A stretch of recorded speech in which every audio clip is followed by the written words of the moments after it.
नमस्कार दोस्तों, analyser app में आपका स्वागत है। अभिनंदन स्वीकार कीजिए।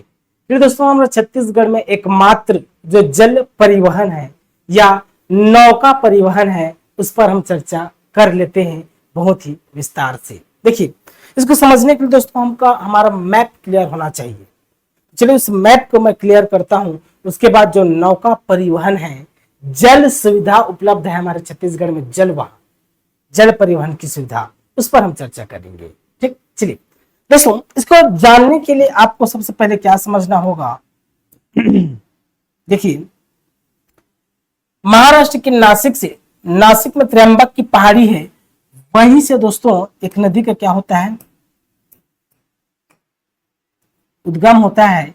ये बीजापुर को स्पर्श करते हुए, बीजापुर को भद्रकाली से कोटर्रू तक स्पर्श करते हुए ऐसे एक नदी बंगाल की खाड़ी में जाकर विसर्जित हो जाती है। नाम है इस नदी की गोदावरी नदी। राइट, इसी गोदावरी नदी में दोस्तों एक अन्य नदी आकर मिलती है। कौन सी नदी? तो दोस्तों उड़ीसा में कोरापुट का क्षेत्र है, कोरापुट का क्षेत्र है। कोरापुट जिला में, उड़ीसा के कोरापुट जिला में सिंकराम की पहाड़ी है।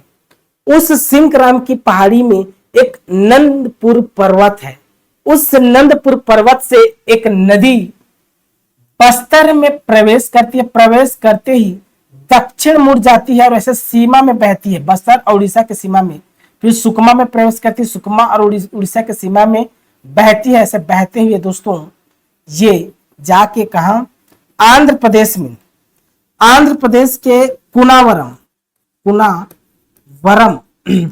कुनावरम वाले क्षेत्र में जाकर क्या हो जाती है, गोदावरी नदी में विसर्जित हो जाती है। इस नदी का नाम है क्या? सबरी नदी। सबरी नदी। सबरी नदी का प्राचीन नाम अगर आपसे पूछे तो कोलाब नदी है जी, कोलाब। ठीक ना। इसकी जो कुल लंबाई है, यहां से कोनावरम तक इसकी कुल लंबाई है, याद रखना, 173 किलोमीटर है। 173 किलोमीटर है।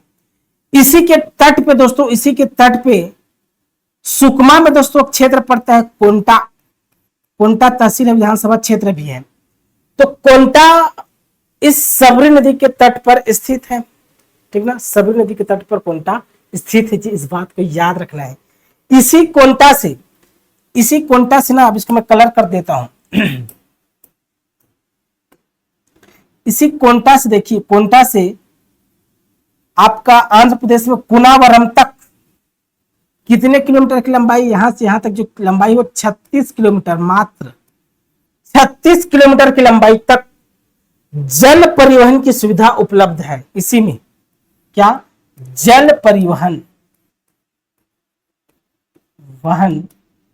की सुविधा उपलब्ध है। जल परिवहन की सुविधा कितनी लंबाई तक? तो 36 किलोमीटर की लंबाई तक। और यह छत्तीसगढ़ का एकमात्र जल परिवहन सुविधा उपलब्ध है दोस्तों यहाँ पास। इसी को नौका परिवहन भी बोला जा सकता है। ठीक है, तो पूरे छत्तीसगढ़ में एकमात्र। कहां से कहां तक पूछेगा आपसे, याद रखना है दोस्तों, कोंटा से पुनावरम तक कितने किलोमीटर की लंबाई? तो 36 किलोमीटर की लंबाई। ठीक, एकमात्र जल परिवहन सुविधा उपलब्ध है। इस बात को आपको याद रखना है जी। अभी के लिए बहुत बहुत धन्यवाद। Thank you.